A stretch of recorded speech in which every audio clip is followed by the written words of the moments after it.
આપણે રીંગણનું ભરથું બનાવીશું, કાઠિયાવાડી સ્ટાઇલમાં બનાવીશું તો રીંગણનું ભરથું ખૂબ જ સ્વાદિષ્ટ બનશે।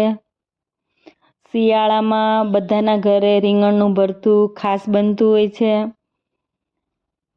તો આપણે આજે 500 ગ્રામ જેટલા મેં રીંગણ લઈ લીધા છે, તો એને આ રીતે આપણે ક્લીન કરી લઈશું।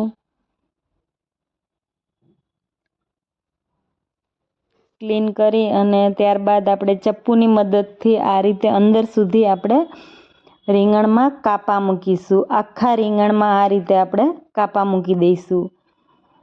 અંદર સુધી આપણું રીંગણ બફાઈ જાય એટલા માટે આપણે અંદર સુધી કાપા મૂકવાના છે। ત્યારબાદ એના ઉપર આપણે તેલ લગાવીશું। તેલ લગાવવાનું કારણ એ છે કે આપણી આસાનીથી ઉપરની છાલ નીકળી જાય।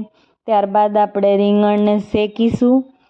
તો આ રીતે ગેસ ઉપર આપણે રીંગણને શેકી લેવાનું છે। થોડું રીંગણ ઠંડુ પડે ત્યારબાદ એની ઉપરની છાલ આ રીતે આપણે નીકાળી લઈશું। અને આ રીતે તમે જોઈ શકો છો, આ રીતે આપણે રીંગણને મેશ કરી લેવાના છે। રીંગણ આપણા મેશ થઈ જાય ત્યારબાદ આપણે એનો વઘાર કરવાનો છે। વઘાર માટે આપણે એક પેન લઈ લેવાની છે। એના અંદર આપણે સિંગ તેલ ઉમેરીશું। તેલ ગરમ થાય ત્યારબાદ આપણે એક નાની ચમચી હિંગ ઉમેરીશું।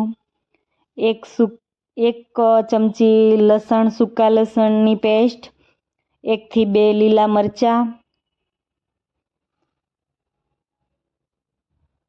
ત્યારબાદ એક નાની ચમચી આદુની પેસ્ટ।